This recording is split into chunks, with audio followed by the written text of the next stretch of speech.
Okay. All right, hard yarners. Today we were joined by Julian Gillespie and Gigi Foster. But before we speak about what we spoke about, it was a pretty in-depth conversation, but we are brought to you by alltradescover.com.au. If you're a tradie at home, most of you are tradies, a lot of you are tradies. If you are going into any work site, anything unprotected, you're probably not in a good position. So the people at All Trades Cover are great people. They've mostly been tradies themselves, so they understand the pitfalls and the areas in which you fall down. And if they're not, they've been in the game long enough to give you the best coverage. So hit them up. They've been guests on the podcast. The owner is a legend, and supporting us and supporting those who support us is something we love. Also, this episode is brought to you by Crafted Finance. If you're looking for a mortgage, business loan, any sort of loan, they're going to be able to help you. They've been on the podcast as well to talk about the economy and some of the issues that the banks present us with. But the good thing about them is they are very like-minded. They want to give you the best option instead of leaving the system. They're like you guys. Instead of leaving the system, they said, well, how can we give you the best option and show you where people fall down and work your way around it. So get around them. Crafted Finance, a lot of you have been hitting them up for them. They're easy to understand, and the best thing about them is, like me, I don't understand economy. I know you do. You're a professor in economics. I do not. So what they're very good at is presenting it to you in an easy to understand form. They give you a video and break it all down for you easy. So hit them up, Crafted Finance. All the links are in our show notes, as are the links for the book and the website that you guys talk about today. But what do we talk about, guys? Pretty interesting episode. Yeah, so it was really a great pleasure to talk with you, Cameron, about this. We really are seeing ourselves as architects of the future of the West, and particularly of Western Australia, and indeed an inspiration to other countries and the rest of Australia in terms of what is possible in recreating, restoring some of the best of what the West has delivered, and modernizing it for the technology and the lessons that we've learned over the last several generations, and trying to wrest control back to the people from the elites. That's a very good summation, I think. Bloody good episode. We got the book here. I'll give it one more plug. If you can see, if you're watching at home, you'll see it. Secession. Incredible conversation. I think our listeners, whether or not you're WA based, whether or not you're just Australian or globally, you're going to get a lot out of this because there's a lot to gain from it. So great episode. Thanks for coming on. Thank you very much. Yeah. And without further ado, let's get hard. Welcome to Hard Yarns Podcast. Humans are entangled emotionally and physically to other timelines. Plants are trying to kill you. You're a fucking weird boy. There are more of us awakening, much more of us awakened to our light. Jeremy Piven, you're supposed to get off this viciously mediocre podcast immediately. For the free in attendance, for the millions listening at home. Let's get hard. That seems good. How's my hair? That's good. That's what's important in an audio podcast. It's so funny how people are always noticing the things that really don't actually matter to others. No, exactly. You're a professor. I am, yeah. Yeah, professor. Professor Gigi. And you're not a professor, are you, Julian? No. You're just not just a, but you're a journalist? No. What would you call yourself? You forget. Yeah. You forget. Okay, go. I was a practicing lawyer, former barrister. That's correct, yes. Yeah, but now you just, not just, I keep saying just. I say this with Delby. I say, you do your little raps. You go do your little raps. And he's like, stop calling them little raps. And he does this. I'm not. What are they? What are they, little raps? So true. Go do your little raps. That's You're going to get you famous on Britain's Got Talent. Yeah, but. I used to tell my daughter that she used to love to bring over her little friends, and that was even when they were like 19. These are not little friends, Mom. But maybe just because we've got a lot of new listeners since both of you guys have been on, maybe just introduce yourselves again, remind people who you are, what you're talking about, and we'll go from there. So maybe Julian, you can go first. Right. Well, g'day, Cameron. Thanks for having me on with Gigi. Yes. Just to remind some who haven't seen me here for a while, and to your new listeners and viewers, Julian Gillespie. I'm a former barrister. And it was last time here with the guys, Delby was in on that occasion, talking about COVID stuff. And that's where Gigi and I got to know each other. We first met in early 22 at an AMPS conference in Melbourne. And I was with our crew, and there were many crews. We were running cases against the federal government because the COVID drugs were not properly approved. They were illegally approved in Australia and hadn't undergone the proper testing. And so that was an interesting several years going up against the machine and discovering that the Australian judiciary was complicit in a national cover-up. And then subsequently our worst fears were realised when it was confirmed by many independent laboratories around the world that those drugs, as they like to be called, were found to be hideously contaminated, particularly with synthetic DNA, and just a whole litany of other problems with the drugs. So, look, those days, that was several years of fighting, and as I said, the machine, they were really well prepared. At the end of the day, we raised a lot of awareness, probably saved a number of people from taking the things or giving them to the children through ongoing public education campaigns. But the realisation was clear to all that the federal government had got away with a massive scam. They had shown themselves to be the most dangerous agent when COVID was around through all their mismanagement and rollout of drugs that weren't needed. So it was the federal government who injured and killed people. And rolling into 2024, after we submitted 760 pages for the Senate's proposed Royal Commission, COVID Royal Commission, which went nowhere. It was just taken over by the Prime Minister's office, and they returned their own ridiculous report there. It was just my motivation. How do you stop the Commonwealth government, and indeed the state governments, because they acted in concert, how do you stop them from doing anything like this again? And so that's really a governance question. How do you fix a broken governance that's exerted very oppressively and dangerously on the Australian people?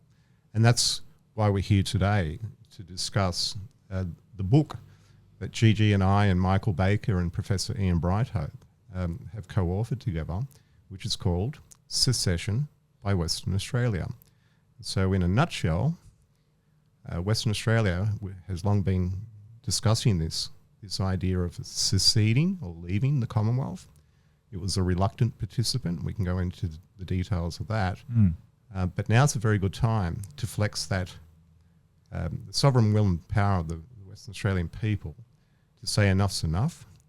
We no longer need the imposition of what is a parasitic Commonwealth government, and we've got enough abundant natural resources to go it alone as an independent nation and reset everything, including the health system, which was our primary concern, where something like the COVID era can never happen again.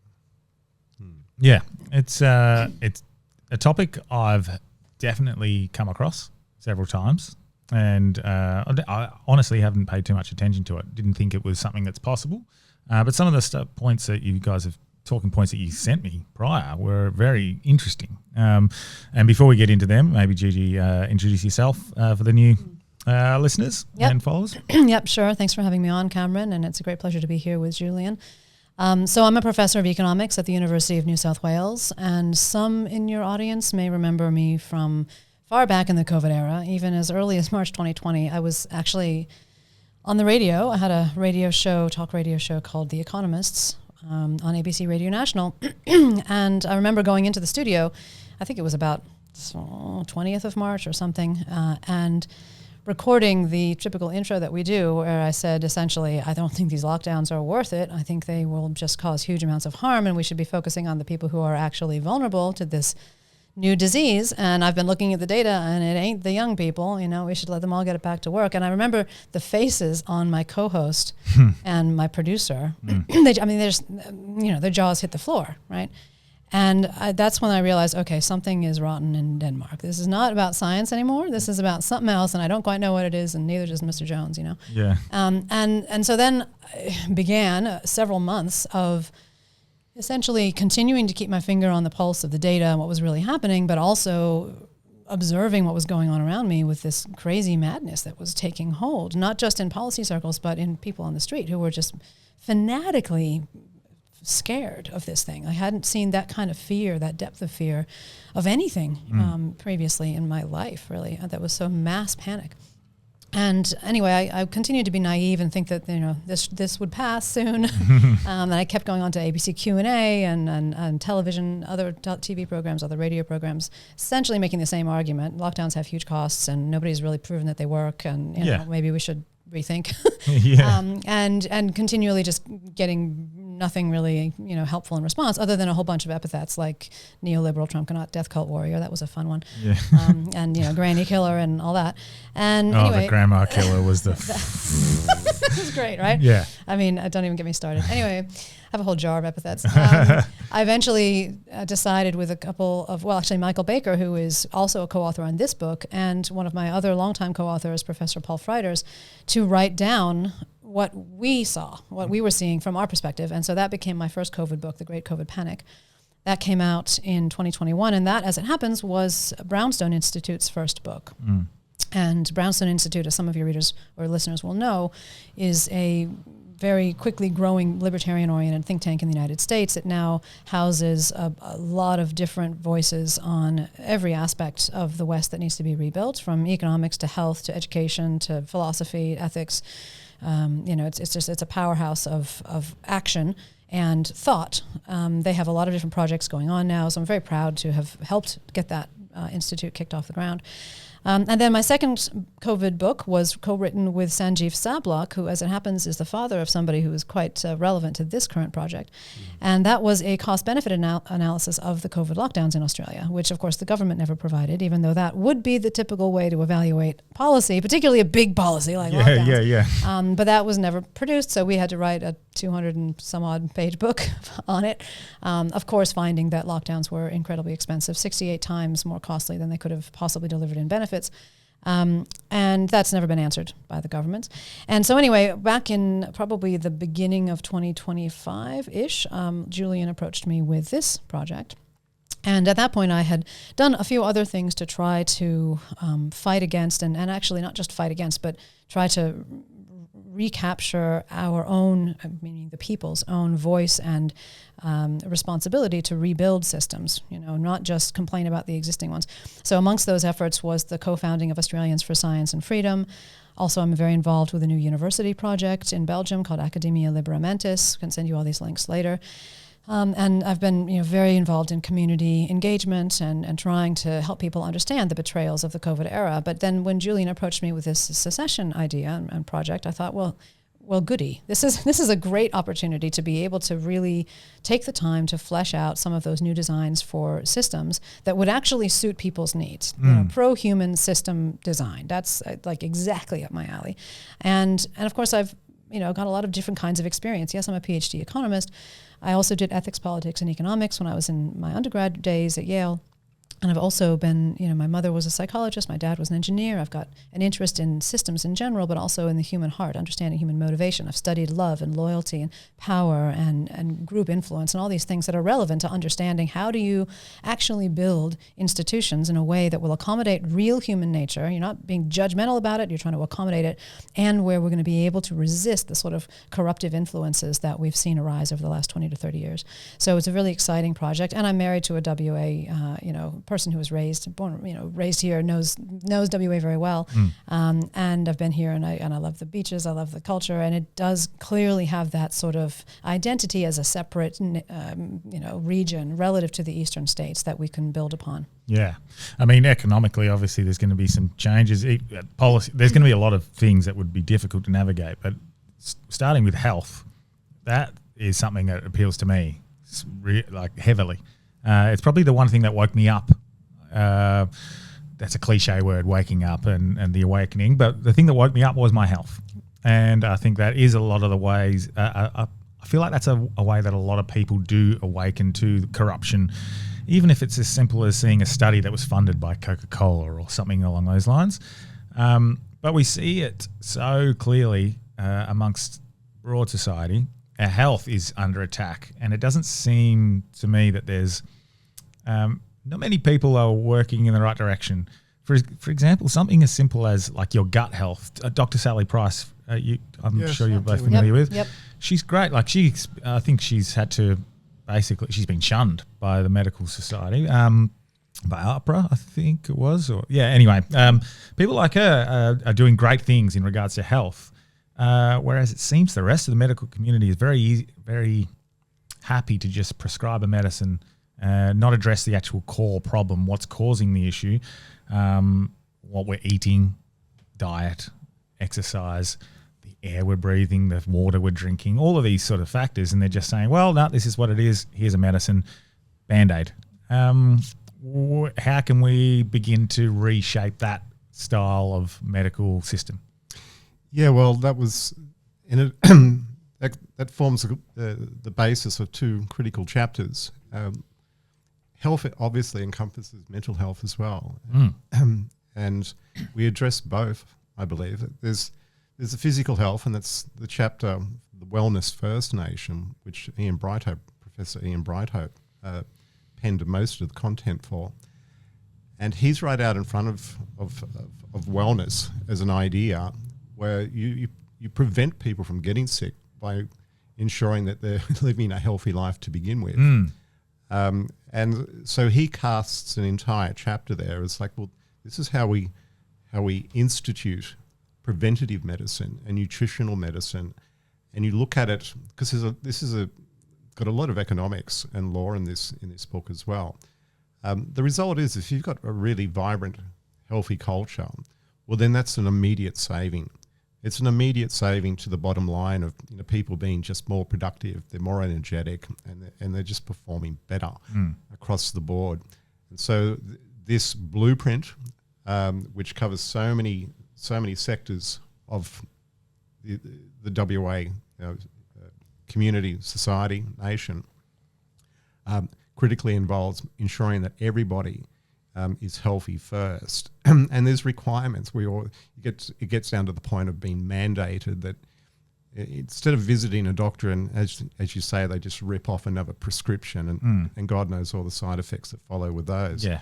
Now, in this new health system, you are required to submit to a couple of weeks of certain sorts of physical exercise and relearning how to to exercise properly and retrain yourself and balance yourself. Absent pharmaceuticals, eat better. You are directed to go to a nutritional class for a week or two to ensure that you've got the basics of basic nutrition correct, and that you're instituting them for your best outcomes. As a citizen or a doctor? As a citizen. Oh, wow. Yeah, and the doctors would be orientated to do that first before reaching for the prescription pad. That's a last resort in our blueprint. And complementing that, we've also got the chapter on it's what we all screamed about properly too throughout COVID was the continued abuse of what's called human rights, the breaches of human rights. We were all indeed locked down, and many people were mandated to take an untested drug. The human rights chapter, as we call it, the fourth branch that we're raising with readers and the community generally for discussion. We don't call them human rights in this new nation. We call them human law, and we throw that. We make that difference because if you break one of what we know to be human rights in this new nation, you go to jail. You go to jail. More importantly, no authority, particularly a president or a cabinet minister, can say, okay, you're all locked down tomorrow because there's a threat.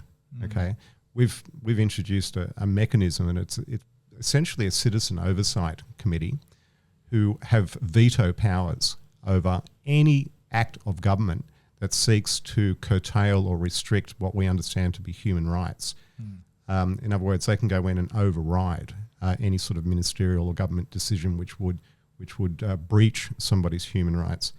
And for that matter, any government official who does in fact breach somebody's human rights, they are committed for trial, for jail time, and there's no executive privilege or immunity saying I was performing my government role. It's nobody. You go into the role and you're schooled from your first day as whatever bureaucrat or minister that you are, that this is your outer bound mark forever. Yeah. Never go over that line. Otherwise, you get that card and monopoly, go directly to jail. Because we're all sick and tired of screaming about the breaches of human rights. Well, let's just institute them as actual laws that if you breach them, you go to jail. And so that immediately sets up the appropriate fear within public servants not to muck around with the public because they're your boss. Yeah, well, surely that should be the norm anyway, that we are the ones who run the government. They work for us as citizens. I mean, I think that's definitely true. But if you think back to the COVID era, it's not so simple to imagine how you could have stopped that train. Right? I mean, what was happening then was that in early March, governments, including in Australia, around the world, were saying reasonably sensible things about COVID. Like, oh, this is a not so nice kind of nasty flu, particularly if you're older, but if you're young, it'll probably be fine. I mean, pretty sensible stuff, right? And then the ICL modeling came out. Then we saw all the video coverage from Milan and from China and from New York, right? And we saw bodies on the, unable to be buried because there wasn't enough space and all this sort of stuff, right? And people started to absolutely go, bananas, really scared, right? Yeah, toilet paper, all that. And that public reaction of apoplexy was what pushed the politicians into the deadly destructive policies that they took. And so even with a citizen oversight committee, you can imagine if everybody is scared, right, then that citizen oversight committee doesn't hold much water. So you need to do more than just that, right? It sounds good, and it's obviously a step up from what we have now, right, to have the citizens involved in overseeing the public servants that are supposed to be serving them. And that's a huge component of what we envision. But you also have to restoke a kind of reflective and responsible adulthood, basically, on the part of individuals so that they understand how to have conversations about difficult things in crisis moments with multiple perspectives involved and actually come to something like a reasonable position, guided by basic fundamental pillars such as human rights should not be violated and educated in what has happened in the past. We've got COVID now as a clear do not venture in that direction example, right? And of course, after the Second World War, they had the Second World War as a clear thing, and that's one of the things I think that with the salience in people's minds that historical event had, that was one of the things that really propelled the great expansion of the 1950s, 1960s, and the kind of the Great Society and everybody feeling good and doing a lot of productive things. They realized how bad it could get. They knew they had it really good, and they realized they really shouldn't go in certain directions, and those memories have faded. Now we have the great good fortune to have a silver lining of having gone through COVID. We see what could go wrong, and so now we can educate people to reflect on that and not do that again, and instead step forward and be stewards of good moral choices and the Australian way of life. Well, not only that, I'm interested what you guys' thoughts are on transparency, because the transparency of the science, or for example, COVID, this new COVID. I remember Peter Collier saying, look, we're fine. If you want to lock down WA and you think that's the best decision, that's great. If you think the science points to that, can you just show us the science that's pointing to that being the correct? They never did. Exactly, and they never did. Yep. Now, I'm not sure if eventually they did do that or some redacted version of what they chose. But regardless, transparency in showing the science or the data in ways that you think this is going to benefit people. For example, another one that I'm completely unrelated to COVID, but we see the surveillance, and I'm not going to drop this. My listeners are going to be upset that I keep bringing it up, but the surveillance cameras, the cameras that are taking photos of us in our cars with the seatbelts and whatnot. I think it was 31,000 fines in the first month, generating about $16 million in extra revenue. Yeah. It's a money pit. Exactly. I want to see the safety data. I want you to show me that doing this is actually improving the safety of the civilians in Australia or in WA or New South Wales, wherever it's happening. Yeah. And then I'll go, okay, well, look, you've saved 400 lives because of this. Okay, all good. Yeah, look, it's rubbish. It's part of the digital ID push. Exactly. And it's over policing and it's revenue raising. Oh, look, we addressed that very clearly, and it resonates throughout multiple chapters, but there's one chapter in particular, and it's a new system of freedom of information. that's not just, we're not just talking about the access to documents after the situation, where we've implemented throughout all the different sectors and systems of governance the idea of blockchain and artificial intelligence, which provides instant information to people. And that includes the basis for policy decisions to implement any new law, for instance. So when somebody's asking for the evidence after, a decision in COVID, well, in this new system, you don't even have to ask for it. It's immediately provided to a public dashboard. So the default is immediate delivery. The exception is to actually have to ask for it. If you have to ask for it in this new system, that raises red flags and potential penalties for the bureaucrats involved or the ministers or whoever. Yeah. So it's a radically revised notion of transparency, which is almost 100%, subject to exceptions like national security, for instance. Yeah, of course, yeah. But never again in this new system, which is now possible because of the state of current technology. You've got, I think the public would be, instead of just spending time watching free-to-air television, they'll be looking at the real-time government information, which they can just, using simple plain English, just access as soon as it's available. And so nobody's left second-guessing these decisions of governance anymore. So you see it immediately. And if the basis for a decision, you can see the basis, like the evidence, as you say, is twisted or wrong. Again, these mechanisms that we're still trying to tweak, we're just throwing them up for the discussion at this point, but we've laid down some clear ideas. If something looks concerning, not only can the citizens contact the Citizens Oversight Committee and say, do you want to go and double check if that's legit? The AI systems themselves can look for decisions which just don't accord or fit, for instance, with human rights, the observation of human rights, or logical basis. Logical reasoning, yeah. Well, that makes sense. And I was very pleased to see that the government's roll back their decision to try and curtail freedom of information requests. But you're right, it doesn't matter. Once the decision's been made, if it's 2 years down the line and there's zero accountability anyway and the damage is done, what's the good in a redacted freedom of information? That's useless. That's insulting. And as the chapter goes on to say, that information is owned by the public, the citizen. So where the hell does any government, bureaucrat, department or authority get off sending me a redacted document that I paid for? We fund you guys as public servants to produce work product for us. So it's full transparency in this system. So you'd never get a redacted document, for instance. If you got something to redact, you got something to answer for. Now, something that interested me, and that's a great way to segue into it, is the taxation system that you guys I've looked at, and it seems pretty good. It seems pretty logical. Pretty good. It's goddamn excellent. Yes. It's world leading. So as a professor of economics, I don't know if that's the right term, but maybe run us through the ideas with tax. Yeah, sure. I do want to make a comment on the transparency thing first, if you don't mind. So it sounds great, radical transparency, and obviously it's a huge step up. But again, I want to emphasize just having transparency alone doesn't actually solve your problems if everybody's gone mad.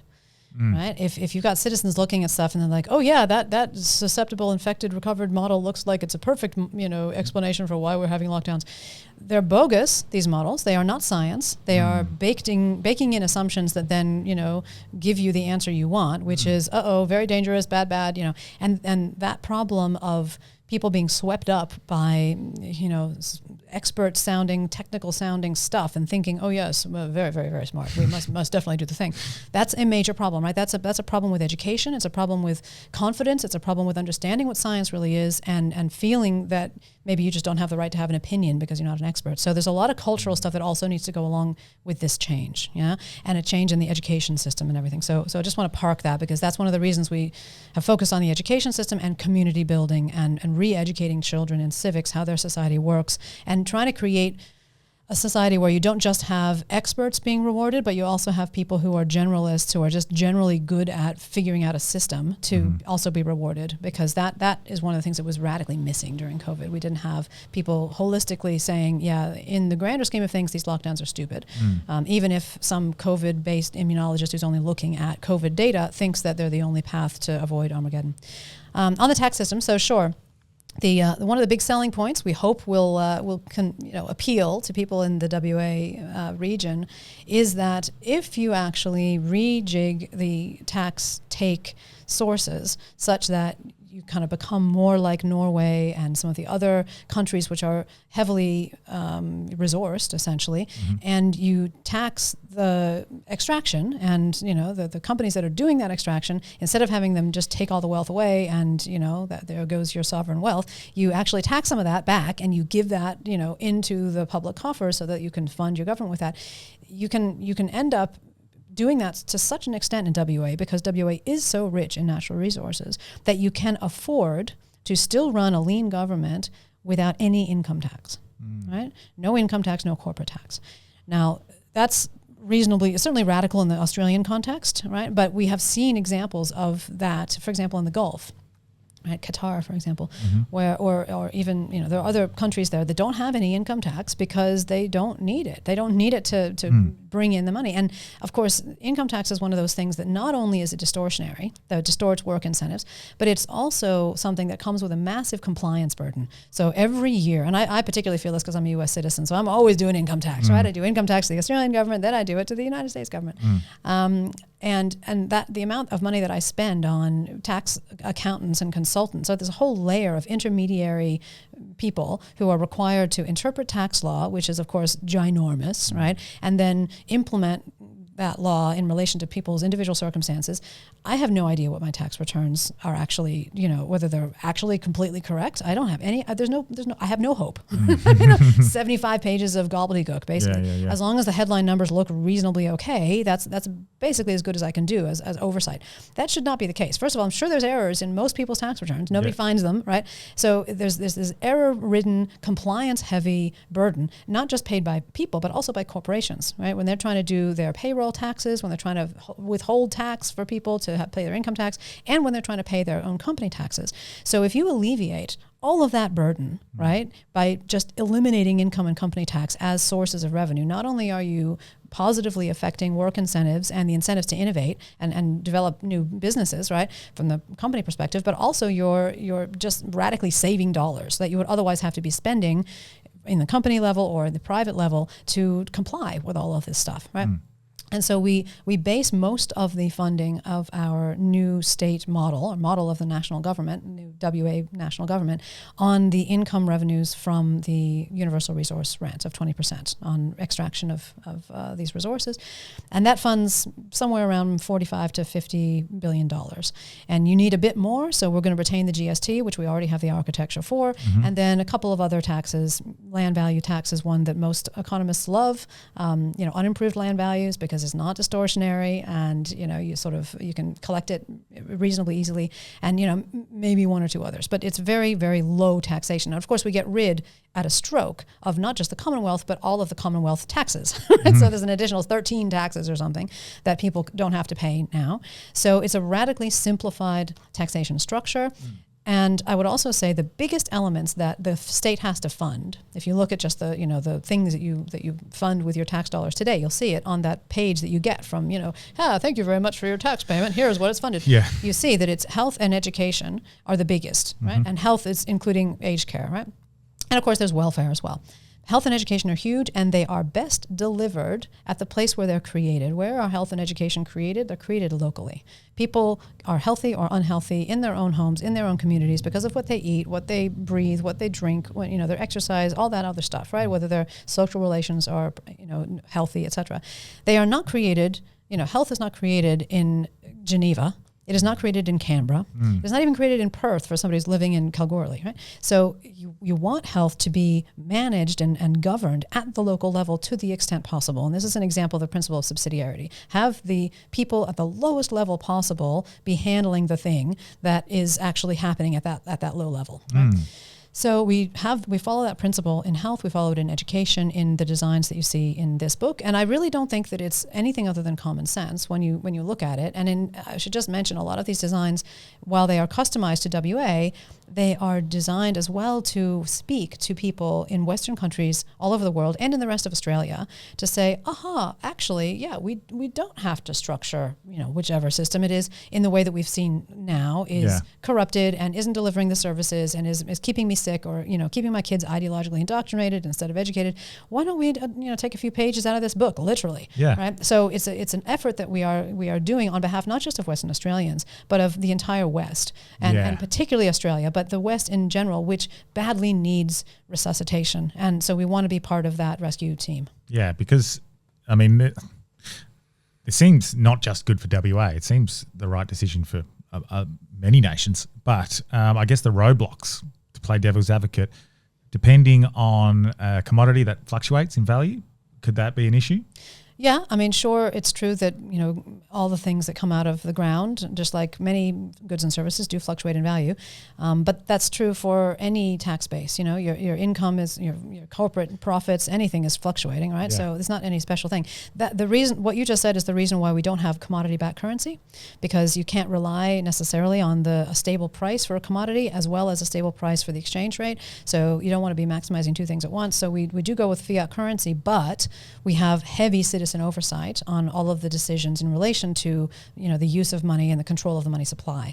So we have constitutional validation of various things. So we are very alert to the possibility of abuse of the printing press, because of course we have seen that during COVID, massive amounts of debt rolled up just to tread water, not even investing in productivity improvements. It was ridiculous. Yeah. So we're alert to that possibility, but we do not think the commodity backing of the currency is the right answer. That's something still, we want to discuss with the WA people. We want to bring more experts in. We want to talk about it a lot. We've done a huge amount of research for this book, as you can imagine, but we are only a team of 4, right? And we've been doing this, by the way, as a labor of love, right? This has not been remunerative for us.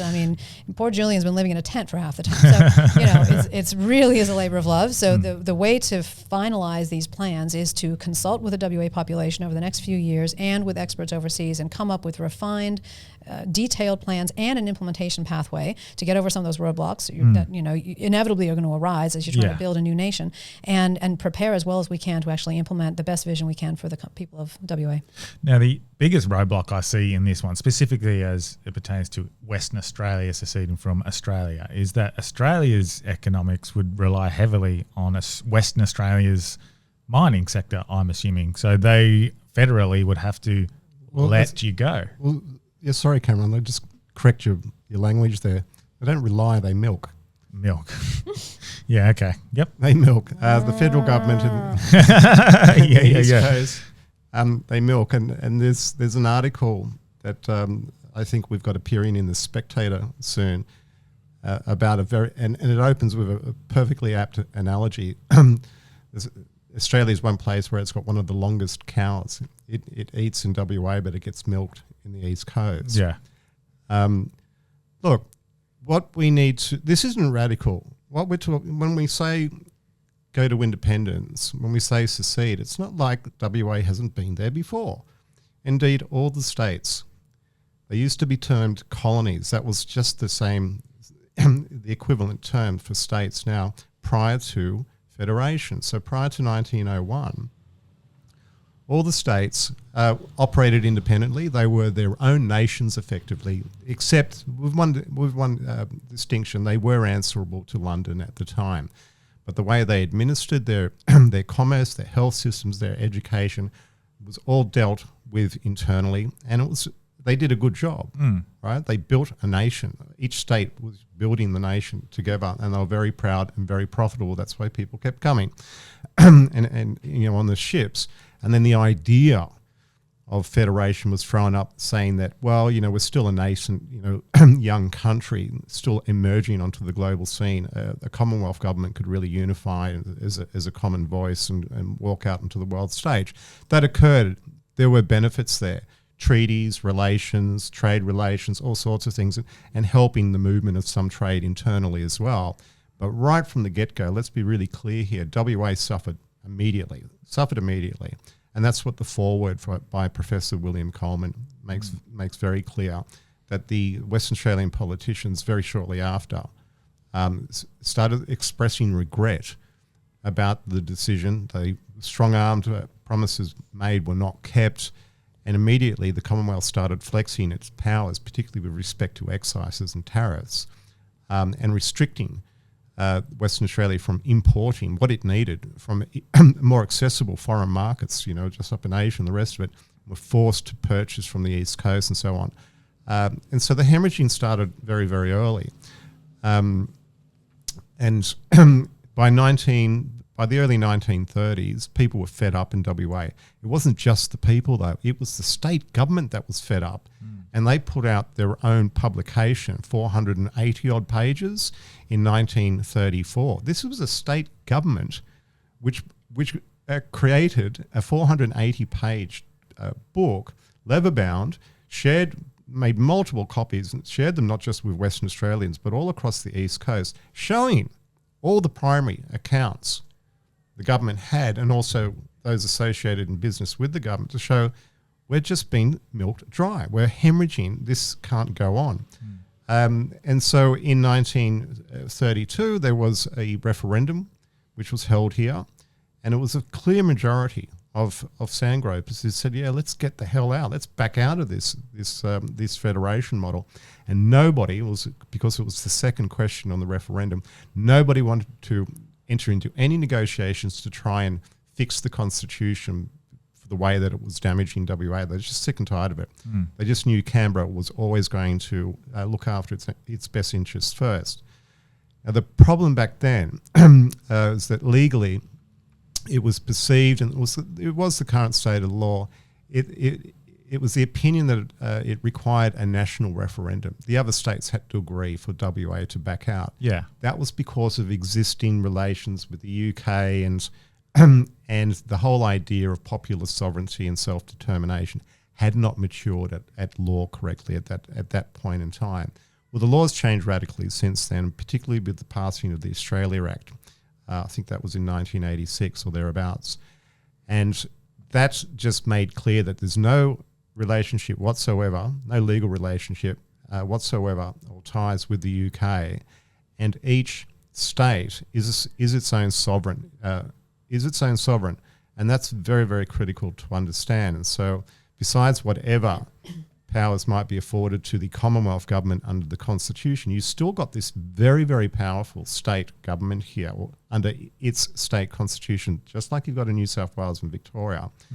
And with the emergence of the legal doctrines, as they understood globally now, of self-determination and popular sovereignty, there's no requirement for Western Australians to ask the federal government to arrange a national referendum to seek permission from the other states to withdraw. That's not required at all. Okay. WA only needs to hold its own state referendum on the issue, and then assuming that goes through in a majority, like we saw in 1932, then the power afforded to assuming that it would be an independent secessionist government, on the back of such a referendum result, calling for it, it only needs to pass the Secessionist Act, saying we no longer regard ourselves as members of the Australian Commonwealth. And that's it. That's notice to the Commonwealth and all the other states that we're no longer in a partnership, particularly one that is so damaging to the people of Western Australia, and we're going it alone and keeping all of our revenues for us. Yeah. That, trying to get back to your original question, currently the outflows with the complex taxes that are imposed and continue to increase, but imposed on WA, there's a shortfall currently. Was it $39 billion. $39 billion. That represents to every man, woman and child in Western Australia, let's just say Western Australian citizens, of $13,000 each, every man, woman and child. So that immediately, that stops, that hemorrhaging stops, and that money therefore is being held in the pockets of people. And but look, you've got such a huge FIFO audience here. Yeah. Let me just tell all the FIFO listeners here, you work damn hard, you make the sacrifices. Some of you guys are up there for 15, 20 years because of the mortgages back here in Perth, and you're putting your kids through extraordinarily, high quality education and all the rest of it. It's a massive sacrifice for the FIFO worker on behalf of their family, and it comes with a lot of psychological stress. I know, because I've spent, I guess, up to 6 months living in Port Hedland. For the FIFO workers out there, under this new system, every single dollar that those workers earn, 100 cents in the dollar, when they get back to Perth, it's in their bank account. Nothing's been touched. And so what that means on a practical level, if you've got, for instance, 16 years to go on your mortgage, and that's going to be your FIFO years to cover it all, with this new system, you'll be exiting that mortgage after about 7 or 8 years. So that means you're going to reclaim 8 years of freedom that you thought you were going to be in servitude and having to submit to the forever, plane rides up into the Pilbara and all the other places. And so it's an enormous, not only is it an enormous financial boon for everyone in the new nation, and it's improving the quality of life. But gee whiz, the quality of mental health will just go through the roof.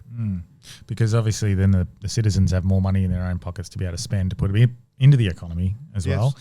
It seems to be positives.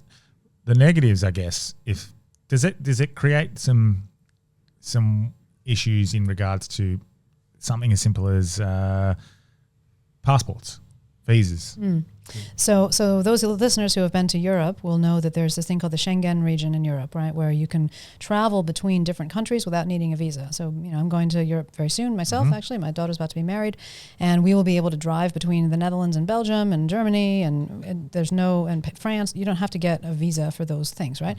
So we envision the same sort of situation for WA versus the rest of Australia. There's not going to be a visa situation, and not only that, but I would just emphasize that the eastern states could make a very similar argument that we make here in the WA book in relation to adjusting the tax system to better capture the value that they are letting just go overseas from a lot of those natural resources, because other states also have them. Maybe it's not quite as obvious, and the case isn't quite as obviously made, which is why we started with WA, but I think a similar case could certainly be made. I mean, if you look at Queensland, and it's the work still needs to be done, but I think those arguments can still hold. And again, we are hoping to inspire those eastern states to make the case for their own liberation and reform in favor of the welfare of the people, rather than just the continuation of an overreached and bloated government that is taking too much in its own pockets. So A, yes, you would need a visa, but B, there's going to be every incentive in the world for the rest of Australia and WA to be firm allies on everything, right? From defense to, international trade and everything else.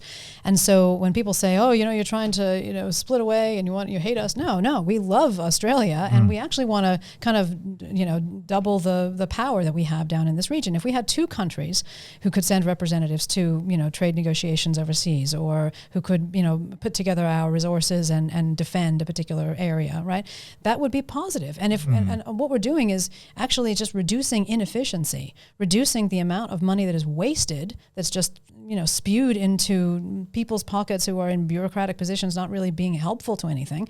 Better to redeploy those people to be productive and have that money be going to actually useful stuff. And if we do that, that benefits all the people who are presently living in Australia, because there's more potential to buy useful stuff, whether it's drones for defense or better quality schooling or whatever it is. And that can bleed over into the eastern states too. Yeah, well, we even have, and I've just recently gone to New Zealand, so obviously we can go freely between New Zealand and Australia with an Australian passport. Exactly. There is Same deal. an agreement. It would be the same sort of situation, I guess. Just let me crack in there and throw some more numbers out. We've got a federal government which didn't exist once. It didn't exist once. Back in 1970, the cost of governance per Australian was somewhere in the area of $600 a year. Now we're up to the cost of governance, because of that federal layer particularly, it's at $29,000. And what's has that improved? That exponential increase from 600 to 29,000, has that been commensurate with an improved and enhanced quality of life for Australians? No, it's been entirely the reverse. In WA, since 2019, energy for running your house, your shelter for your family, that's doubled. That's doubled. And of course, housing affordability has gone through the roof. It's just unaffordable for new home buyers and newlyweds and the rest of it. Yet, we've got this parasitic, bloated thing. I don't want to insult any animals, but it's up to nearly. It's asking Australians, oh, we need $800 billion a year from you guys, right? What's the return there? Like this is all about bargaining, right? Well, if I give you $800 billion a year, what are you doing? You should be returning more than $800 billion in value to us, but we're not seeing it. Of that nearly $800 billion, over $250 billion is in federal wages. The number of Canberra bureaucrats, which are spread across the country, of course, they've got their network, that are sitting on over $1 million a year in these departments that essentially are making assessments of so many factors of Australian life, infrastructure and business, predominantly returning answers like, no, you can't do that. So they're stopping the rest of Australia. Oh, but give us money because I need to be paid over $1 million. And these are public sector bureaucrats, which they're not on performance reviews like the rest of the community across the country is. You try and getting sacked out of the Australian public service, it's almost impossible. So it's like a tenureship, like you're guaranteed $1 million plus for the rest of your life. And then when you go into a pension, which the Australian public service employees have got the most generous pension schemes in the country, you're walking out, retire, maybe at 55, and you're still going to get nearly $1 million a year. And that's been literally sucked like a parasite out of every pocket of every Australian taxpayer. But where's the goddamn return? There's no return. Yeah, the return. There's no return on it. So can I just speak about what we mean by return, right? So obviously people, and you should be thinking, well, okay, where do I see evidence of federal spending, federal, contribution to my quality of life? And you can think about things like, oh, well, okay, what about a hospital? Well, we do get block grants, right, from the federal government back to the state, but that's from the money that they collected in the first place, right? So you can sort of already do that. That's like, already we obviously are doing the same type of thing in our new model. It's just that it doesn't go to Canberra first. Yeah. So you could then think, okay, well, what about, international relations or something?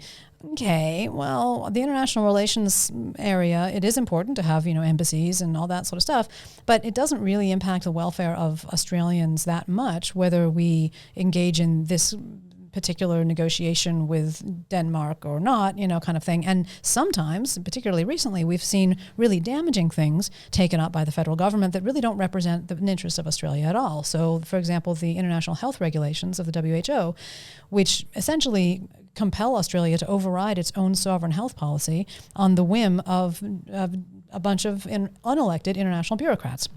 That's even more non-localizing of health decisions than what we have at the moment, right? So that's not a good thing. That's actually negative welfare producing. Yeah. And when we think about value, what do we think about? I think about quality of life. Length of life, quality of life, number of lives.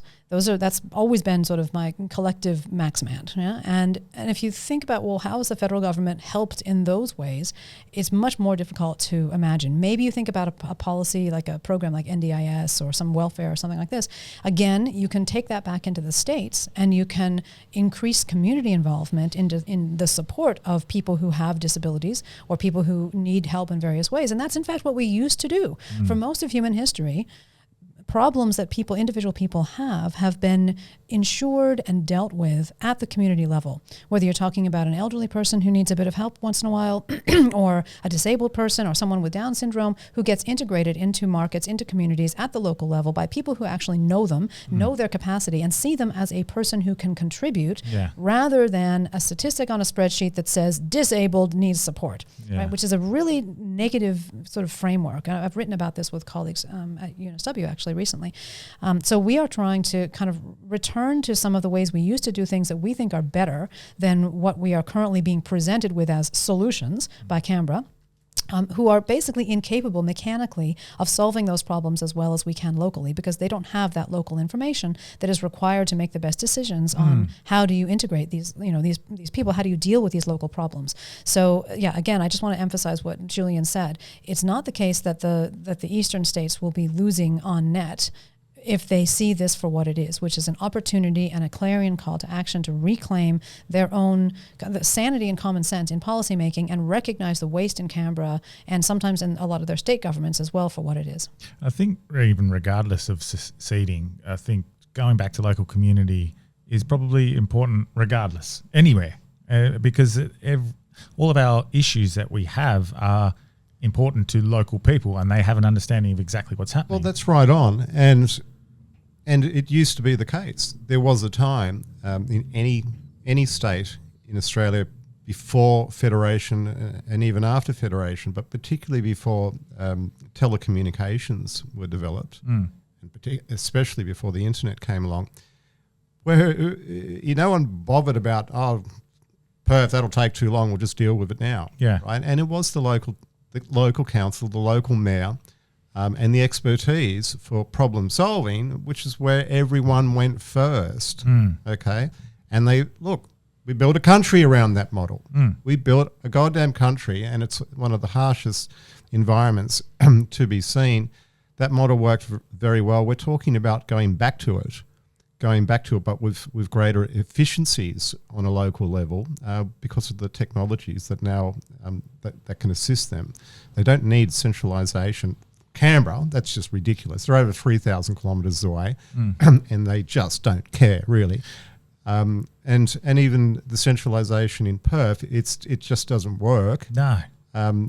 Get back to the local level, and look, people have proper criticisms of their local councils these days because they've been allowed to deteriorate. They have been allowed to deteriorate because of, the centralisation of the state. WA state authority and Perth here throwing out all the decisions and flexing its authority. As soon as you invest all the local councils with the legal responsibility to deliver the services and health, education, and the like, gee whiz, you'll get very, very quick, smart, an improvement in the quality of the people who are staffing those institutions, because they'll be as prone to be chucked out if the locals don't like them. But they'll become very, very sharp. Yeah, and I mean the issues and concerns I have as a man living in the northern suburbs of Perth are going to be very different to the concerns and issues that a sheep and wheat farmer is going to be having out in Wickerburn or Narrogin. Absolutely, they need to be addressed separately and with a bit more nuance. Yeah, and we don't have the subtle tyranny of distance to worry about, like what's going on up in that council or that council. Yeah. In the model that we're proposing, where you invest all local councils to have this ramped up authority to deliver and implement, they will also be on this AI blockchain transparency system. So no matter where you are, if you're living in Albany, you'll be able to see the quality of the service delivery, up in the Pilbara or over at Geraldton or whatever, and you might go, I like that up there. That's a really sharp council. Yeah. Look at that. Look at the quality of the education they're delivering and health. Honey, we'll vote with our feet here, and I'll just shift.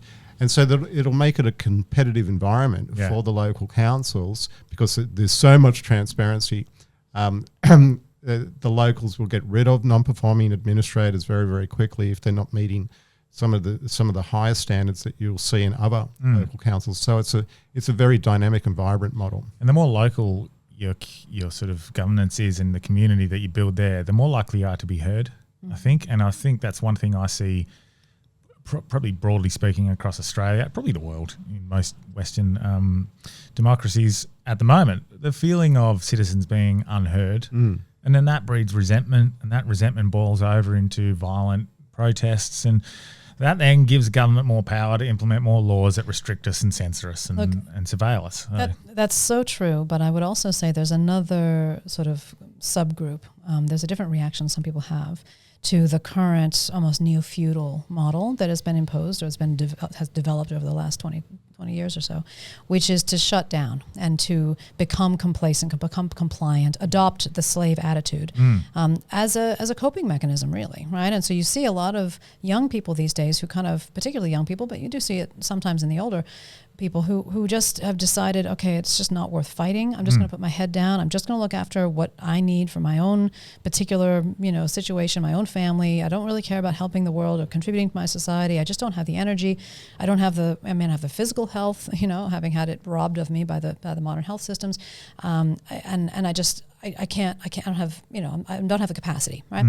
And so that is an area where we have to work. We have to reignite basically these people's sense of potency and their self-respect and their sense that they have responsibility to steward their own way of life and to voice their needs, and that they will be listened to, because these people are essentially acting the way that that a dog acts if you kick it too much, right? Go in the corner and just stay there and tail down and sorry, I'll just comply. That's really ethically fraught problem, right? You don't want that poor little doggy to be in the corner. But you also have to kind of coax it out. You have to regain trust. You have to, give it a sense that you love it. And so we need communities to rally around those people who have been so deeply scarred by what they've gone through, how they've been betrayed by people in authority, and to find their voices again, because that is where real power is. Real power is in communities. But if you sacrifice it voluntarily, then that's what's been going on. That subgroup has led the sort of complacency of the Australian people, rather than people like yourself, and there are others, right, who are like, darn it, and they're still angry and they're energetic and they still see things as unfair. Once you start convincing yourself, well, maybe this is fair, maybe this is for the best, right? You start to believe the stuff that is coming out, this drivel that comes out from above, and you become part of the problem. And really a human tragedy and a casualty of this neo-feudal Cold War against people. So we need to invest as well in that. And so some of these town halls and consultation with the WA community that we envision over the next few years around the ideas in this book are aimed to try to reach those people who have been so scarred and have them rediscover their potential role in this new society. And I think particularly young people are eager to have a role, to have some way to contribute that was beyond themselves, that would leave a legacy, that would make them feel they're really helping the world. That's what young people generally want, particularly young men. They want to be part of a wonderful movement that will help protect and preserve their society. Well, community, right? Community. I mean, everyone wants that deeply. And so we feel that a lot of the design principles we've used to develop the plans in this book are resting on deeply natural, universally felt needs and desires and aspirations by human people, right? Human beings. And so we just need to remember we are appealing to who we really are here. And so hopefully the burden of transition isn't too great. Well, I think the greatest form of personal sovereignty is looking after yourself, looking after your body, looking after your health. And as we saw, even that was stripped away from us in COVID. We were mandated to have a health intervention that we didn't necessarily want. Yeah. Well, just to follow on from what Gigi was saying, we're still dealing now with a nation which is suffering subclinical post-traumatic stress disorder. So that is essentially, it's imposed a disability, a mental disability, which can be recovered, but it's yet another one, and it was done by the federal government. And so we've got this meek and powerless attitude, which I see it everywhere I go. And I say that respectfully because the Australian people were the victims here, right? They were the victims. Now, we've been talking about all these great systems here. Everyone gets a huge financial leg up. There's a better health system. There's a better education system. There's a great transparency system. The book it turns over every stone of what is currently our current life, but it turns the stone over to the alternative. It's everything that everyone's been calling for and seeking. And it's one thing to say, okay, well, here's a new model here and here's a new model there, and look, that one fits into that one and that one fits into that one. There's a good integration. Look, at the end of the day, what we're ultimately talking about is recasting the social contract. And you're starting at one state at a time. Like I wrote a Substack recently that I'm just about retired, I think, Jules on the Beach. And the subheading was Healing Australia One State at a Time. Now, when you recast the social contract, because the one currently every Australian has been subjected to, it was essentially burned during COVID. It was betrayed. A lot of Australian ideals and values were just thrown under the bus by the federal and state governments. The new nation recasts the social contract. And so where we have all these blueprints for all these different sectors, the final chapter is the draft new constitution for Western Australia, the new nation of Western Australia. So everything we talk about and detail and outline and analyse in the prior chapters, we go to say, look, if you're going to do this properly and give everyone confidence, that's the re-empowerment, right? You can talk about a lot of great ideas, but you've got to set it in legal stone, okay, to give people the confidence that it's got endurance to last and not just another talking point.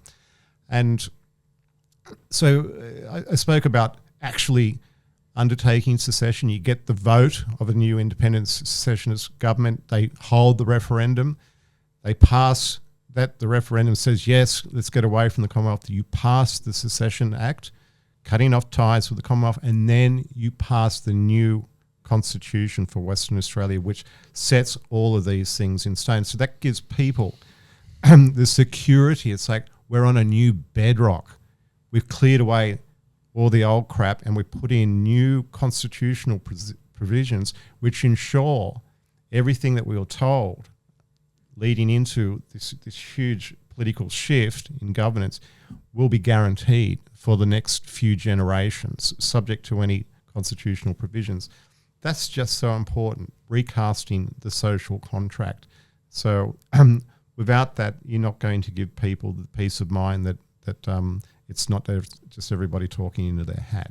Is it also one of those situations, it's like shoot for the stars, land on the moon sort of concept of, regardless if it brings these sorts of concepts into the zeitgeist and people start going, hey, this is a far better idea and we might just implement this broadly across Australia as it is. I mean, I know you guys are aiming towards the secession side of things, but if Australia looked at this and go, yeah, well, why are we not taxing the mining companies more, and why are we not using our resources to fund our own systems instead of taking it off the citizens who are working?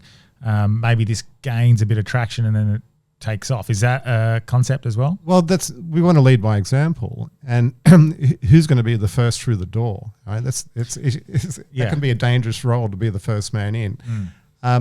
Look, I had a quick look during the research of this book.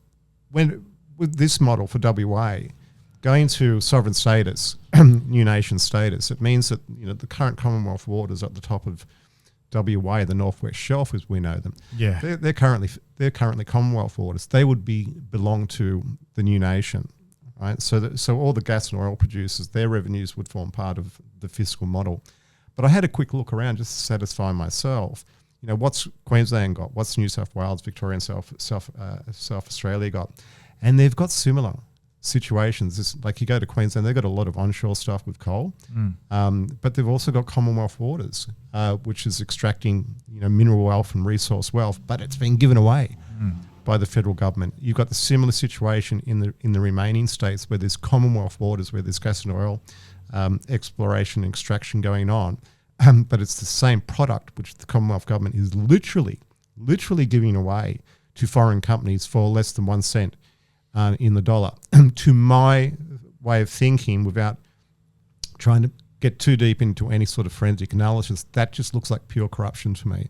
There's absolutely no basis in 2026, 25, 24, 23 or 2015 for why the federal government should have been giving that stuff away when there were already world-stage actors like Norway and Qatar, in Norway, they take 78% of what those gas and oil producers extract. They take 78%, yet the Australian government, let's be clear, the Liberal and Labor government have been giving it away for less than 1 cent in the dollar. That says to me that the Liberal and Labor Party have been getting paid at the back door for giving away the nation's resources. That's the people's resources. But we're not interested in inquiry. We just flag it as the likely reason why. the other states, assuming that WA goes it alone and just like we win. Well, what's that going to do? The citizens in Queensland are just going to turn to their own state governments and say, we want what those guys have got. We want to get back to the pre-federation model as well. Yeah. Is it, I guess, like a sovereign wealth fund? Is that what it would be? Is that what they call it in Norway, I think? Yep, sovereign wealth fund, that's exactly right. So as we accumulate surplus, that's where that will go. And there will be constitutional limits on how much you can increase your fiscal spending. And, so very much geared towards trying to redevolve resources into the hands of the people more broadly, recognizing that wealth concentration is a big problem today. And so, there's certain kinds of provisions in here which some of my libertarian friends won't love, like we are recreating a national bank, for example, to provide a competitor to the commercial banks and to enable the government to very easily offer favorable terms to owner-occupiers as opposed to investors or overseas buyers, right? So that is one important provision, which, people complain about the housing market. Yeah, housing's an asset. What are all those rich people going to do with all their money? Oftentimes they buy houses, right? And then that's going to crowd out the mom and pop owner-occupiers. Well, that means you've got to protect housing as an asset class. You need to be serious about it and realize that if you're successful, house prices will come down, right? So if you currently own a house, too bad, right? So you should, you want to encourage diversity of investments, not have this one trick pony attitude towards wealth accumulation that you just got to get a house. You got to get a house. You got to get, my mother-in-law's always on the get a house. If you haven't owned a house since 2009, I'm doing fine. Thank you very much, right? It's possible to do that. And you have that as an attitude, but then you also enable people to get into houses who really need it, with the families and whatnot, because it isn't just an asset, it's also a key part of how you actually provide for your family, right? Very different from a stock portfolio or something like that. Yeah. So when you're trying to remove yourself from the machine, you're inevitably going to be faced with the media backlash that they control. So the one quick little article I seen was from The Guardian. Look, it wasn't too bad. It was pretty decent. Yeah, it was. But there was in the headline, is this an idiotic? I think the word that was Gorman. That was Patrick Gorman. Oh, okay, yeah. So, you're going to face a little bit of not a little bit. I think it's going to be pretty stern. Yep. So, are you prepared for that? What do you think you're going to face? What sort of backlash? Yeah. I mean, absolutely. $800 billion of taxation and free riding doesn't go away on its own. Oh, sorry. Yes. Excuse us. Goodbye. Right? Yes. That's not what happens.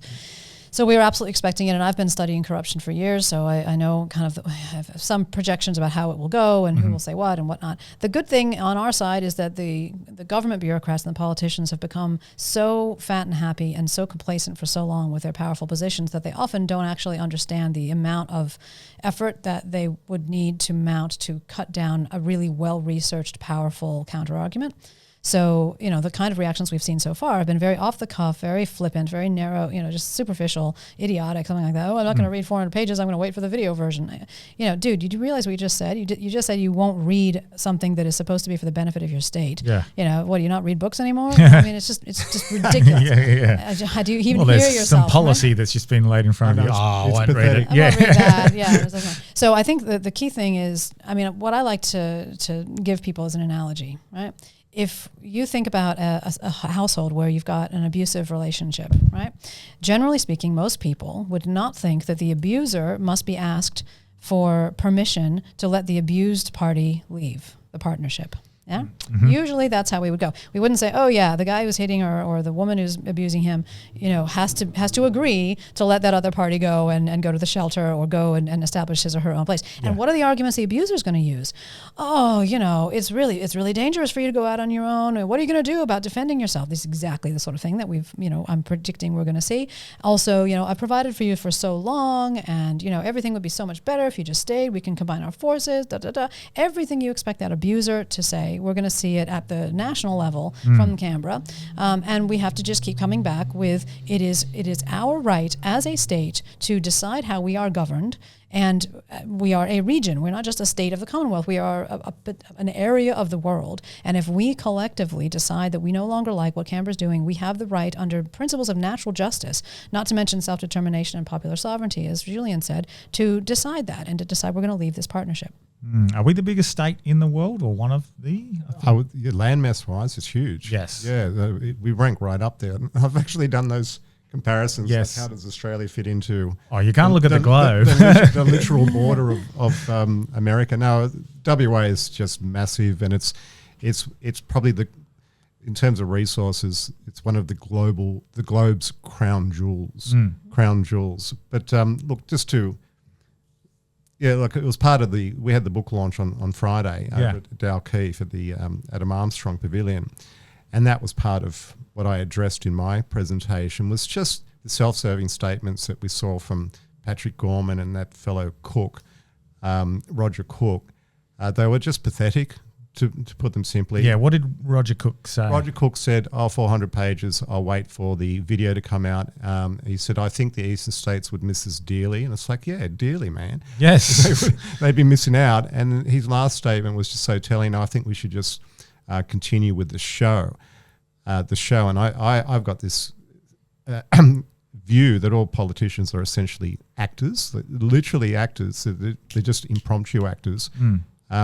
And they're involved at state and federal level in grift, graft and theatre. And when he says, we should continue with the show, that was so goddamn insulting. What he's saying by implication was you should continue paying income tax that you don't need to pay because we just want to keep our mates on the East Coast and particularly Canberra happy. He's part of a clique which is self-serving. They all get fat off the lamb of everybody's work and toil here.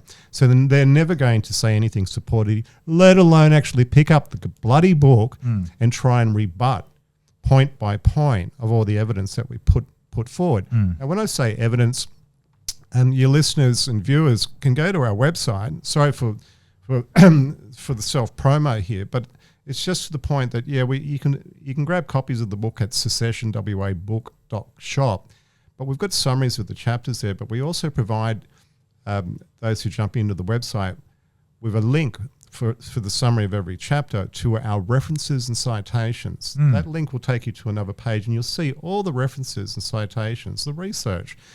As it appears, like we reproduce the same references in the book just to show you the level of research that was undertaken and employed for arriving at the blueprint that we did, so everyone will feel confident and secure that, holy crap, this was a hell of a deep dive into all of this subject matter. So when these guys try and flip us off with just ridiculous statements, it's because they're scared and running for their own well-beings and to continue their fat paychecks. Well, that's they're just continuing that idea of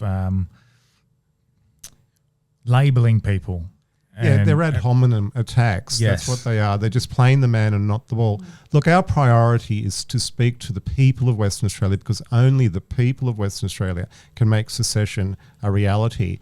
Those who are currently in power is entirely the system where shaking politely Western Australia to say we don't need them anymore, and so they're only going to deliver you self-serving statements.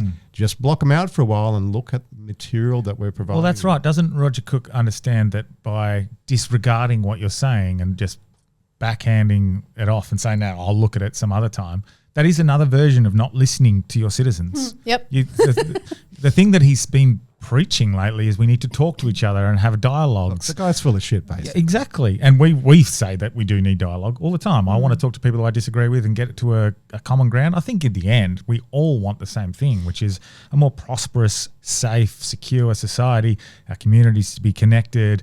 We want that security in regards to our health. We want that security in regards to financial opportunities and just our families to be safe in a nice community. Yep. Yes. We all want that for everyone. Yep, No one disagrees with that. We may disagree on the pathway there. We just, that's where we butt heads with some people. But if we all understand we all want the same thing, Yes. then we can talk more. And these guys will try and deny it, deny it from people having it. That's my point. I mean, I would also say if this movement grows legs, and I certainly hope that it does, we will find ourselves with people in government who have decided to read the book or have basically probably hired lackeys to read the book and find things in there that they think, oh, we can create a case against this particular little point, right? Yeah. And then you'll see media campaigns against that particular point, casting, making a straw man out of that point probably, and then saying everything you can against that. And honestly, I welcome that stage of the engagement because that then opens the possibility possibility to say, great, you don't like that particular aspect. Let's have a town hall. Let's have a public discussion about this dimension that we've talked about in this chapter. We'd love it. Please. And let us, explain why we put the setting as it is, but we're open to changing. If the WA people want us to change any of the plans in the book, we are very open to listening. We do really want to have this reflect the desires of the people. It's just that, we knew that the people don't have a coordinating mechanism to put this book together themselves, right? So that's why we've done it, because we've got the expertise and we care and we've seen the betrayals and we have the opportunity, right? So it's a conversation starter. And so for us to be able to be invited implicitly to discuss all the different aspects in this book with the people and with the current government, that would be delightful. I would love to have those conversations, because that's exactly moving in the direction that you just sketched out. Have a discussion about serious issues. How do we get to a situation where more people are thriving? Well, and I've had Basil on, and he's the leader of the opposition. And look, he does this political speak. The one thing I do like about Basil, he was willing to come on here, which is great. He wants to come back on. He's willing for me to just no prep questions, just have a chat. He's very good at what he does. He can talk around things, but he's willing to address. Talk around things. Yeah, he does talk around things, but he's willing to chat, which is good. And I think presenting him with this idea, even if he uses it for political advantage, to go, well, look at these things that we could be doing. Maybe that's something we could present him, and you could have a chat with him. But the what I do see with Roger Cook, he's just not even willing to talk to the people who want to question these things. It's his road or it's a highway for everyone else. I don't think Liberal or Labor are going to be any better than and we can expend extraordinary energy and time engaging with these people, and they'll have their huge and well-financed PR machines behind them create a list of just bullshit retorts about why we're just shitheads and don't know what we're talking about. But they'll never engage with the material. Look, we're not politicians, right? That's what you're talking about as a political forum engagement, which will be a waste of our time. We're not politicians. I just want to stress the point. We're disciplined scholars, academics, and professionals in our particular area producing quality information, which has we've got no biases, no affiliations, won't finance from any particular source. So it's independent to that degree, which is so critically important. And we would hope to see those who have vested interest in this outcome. Let's be clear, we're slapping on a 20% universal royalty rate onto miners and offshore gas producers. Those guys in the main, just about all of them, will be in profit. Their businesses will actually do better in this new nation. So it's not like they're suffering under that 20%. No, some of them will actually end up with an additional $1 billion a year. Now, when that's made very clear to the business, big into town and small here, that's the outcome that they can achieve, they should invest in a new independence secessionist party with new candidates and let that new party engage with the dickheads in Parliament, on both sides, the Liberal and Labor at state level. We don't want to waste our energy with that. That's for those who want to be professional politicians to carry the voice of the people into this new nation to engage in that sort of discussion. The issue I think you find with any sort of independent research, which you guys have done, and I'll give you an example. Recently, there's been an issue in Mullaloo Beach where the quality of water there is very questionable. Very quickly. And it went from the cleanest beach in Perth, perfect clear turquoise blue water, to quite sludgy, pretty bad. Wow. And the water minister has been questioned about this. She said, I trust the science, not having anything to do with this, carry on. And an independent group decided, well, if they're not going to do the research to find out what's happening with this sewage line that's supposed to be 3 kilometres off the coast, but it's only 1.5 kilometres off the coast, and what... But there's your tell straight away. Well, that's right. And what role the new marina has played in the currents and the situation that's happening there. So they've gone, well, we'll go do the science for you. We'll go do the studies. We'll go get the tests. They did the tests. They found there's feces in the water. There's all these sorts of things. And they presented this data to the government. They said, well, we can't accept this data because you are not us. Yeah, sorry, that's really fucked up. I hate hearing that response. Really unfortunate. And this is the issue you face unless they're willing to do it themselves with their own independence-funded, sourced we research. suffered this throughout COVID, and here's public servants saying to an independent group of, let's say, PhDs with a water quality report saying, "Oh, we didn't produce it, so what you got in your hand is unreliable." Correct. And how disgusting. You want to slap those people in the face and say, for a start, you're a goddamn public servant, so take it from your master. We're actually your master. And stop insulting these PhDs who have gone to the time and expense to produce what you didn't. Like multitude of... you just triggered me. Don't worry. I'm going to get them on, and when they've got enough of their own stuff to present, we'll put it out there and tag her in it and then show her the stuff. But yeah, it is. This is the issue you're going to face no matter what. Like, so you guys have independently done this. They're going to go, well, how can we trust them? Well, okay, but again, I just think that the logic is on the side of real independence, right? I mean, anybody who has a brain will realize that. Yeah. So I think that's reasonably easily swatted away. The issue that we have is that, again, as I said before, this is a labor of love, and we've got 400 pages, but we've got more than that because Julian initially produced something like 700 pages, cut it down to size. But we, in order to really make this a reality, you need to devote the proper resources because we are talking about building a nation here. So I'm not going to do that on the side of my regular job at UNSW and Julian doing it on the side of what he needs to do to earn any other money that keeps him eating. So what we need to do is, in parallel to having this political party, which is not our shtick at all, we need to have an institute funded in which we can legitimately devote a lot of time and resources and energy to developing the plans in this book and the implementation plans and everything. And we don't have money for that at the moment. So one of the things we're hoping for from this publicity that we've gotten for the book is essentially to get people G'd up enough about this that they're willing to put a little bit of money towards that project, which is, I care about building the new nation of Western Australia. I'm willing to put a little money towards the research that is required to do that as well as we possibly can. And that's not just research with external experts, it's also research into the Western Australian community to see what they really want and what the situation is and how we could customize what's done really well overseas for our, adapt it to our situation in various areas, childcare to defense policy, everything that needs to be redeveloped, basically. Yes. And I really want to do that.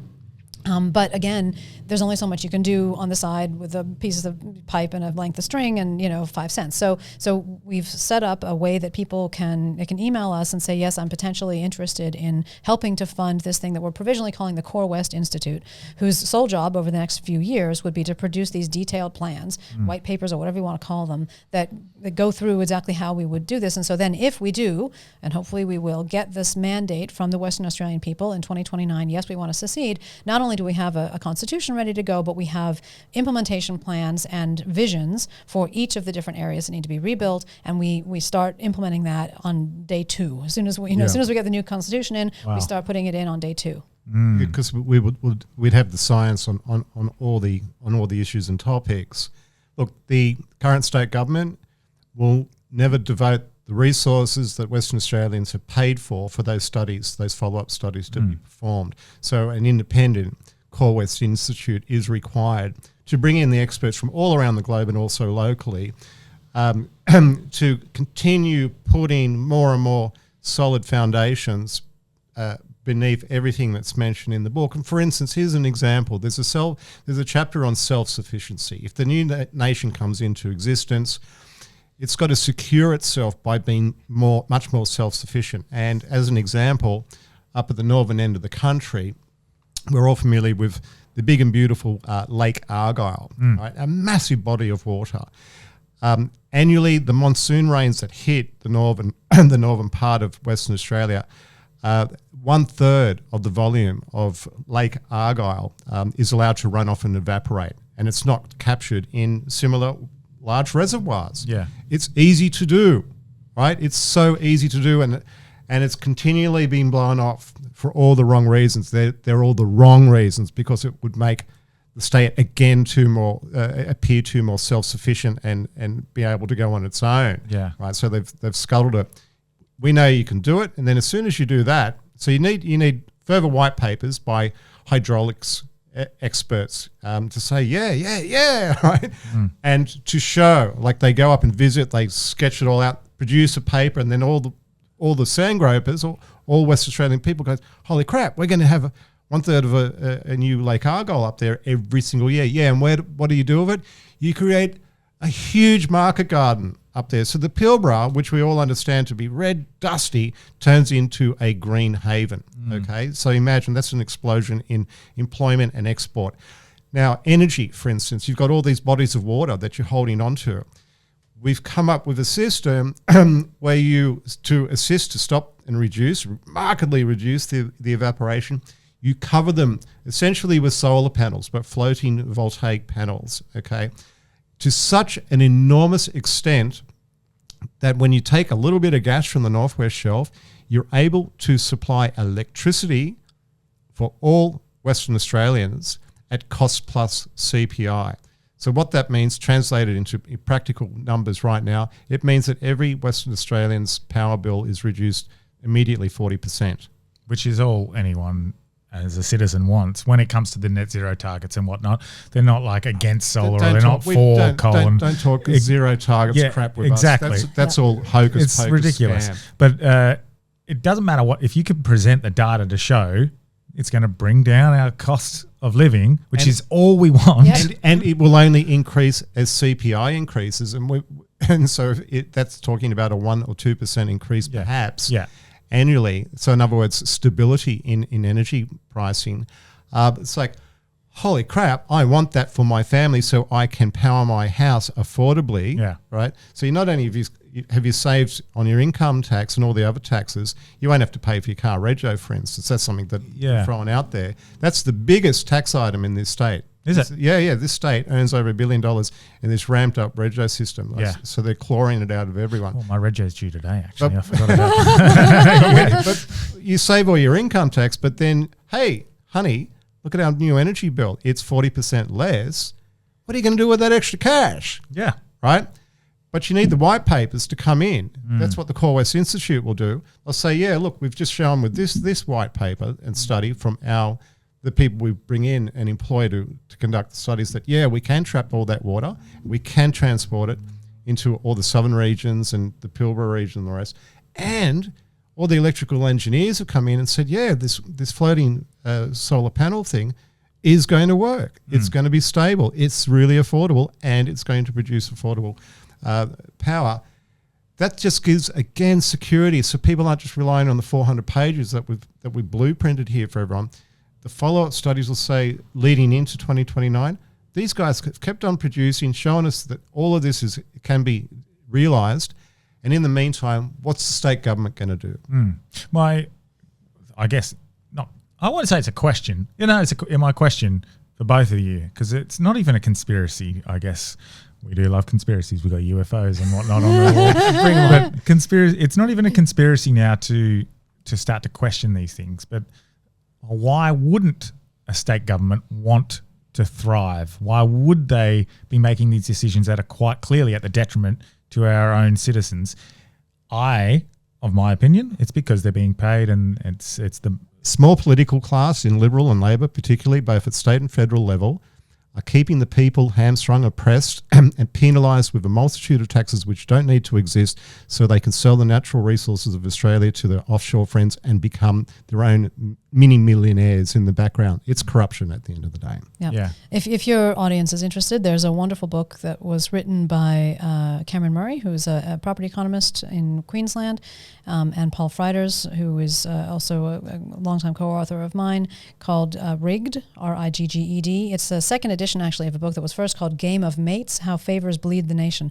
And it goes through chapter by chapter the corruption in Australia. Rigged is the COVID updated edition, so you can see COVID as well. But they talk about everything from superannuation to, the housing market, to all the different areas, higher education, which have been corrupted away from their core mission. So when we complain about, various different policies, we also often have in the back of our mind this implicit idea that the objective should be, welfare or better education or better health. The problem is that's actually not the maximand of the actions, the people who are doing these actions in policy land, usually, right? Their max demand is more my career, making sure the people who put me here are fixed up properly, making sure that my job is secure, I've got high status, etc. And of course, that those incentives only get magnified when you have the political machinery that we now have, where people are taken from cradle to grave, only being in a political party, pretty much, and they don't really represent anything but themselves and the party.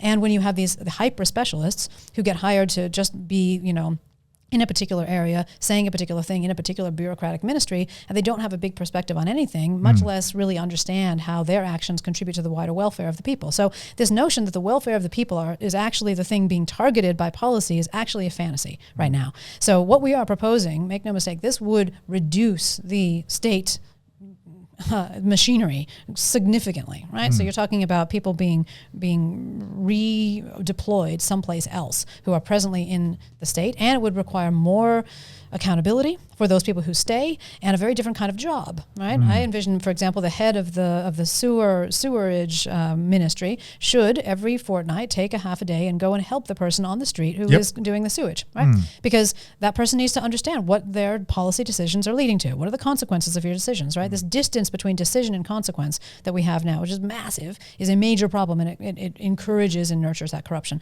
So there's a lot of differences, and it looks going to be, from the perspective of a current state bureaucrat or federal bureaucrat, what we're proposing looks like less job security, more effort that they're going to have to put out, and not this sort of ability to get rich and to enrich others and to be able to play the game and have high status. They have to become a servant rather than a master. It doesn't look like a positive step up from their personal career perspective. Now, you might think, if they really care about the people, this is a great step up. Sure, that's how you're going to figure out which politicians might actually be able to still serve the new country. Who reacts positively to this idea? Yeah, because it's very clear, it's undeniable at this point that that's what's happening.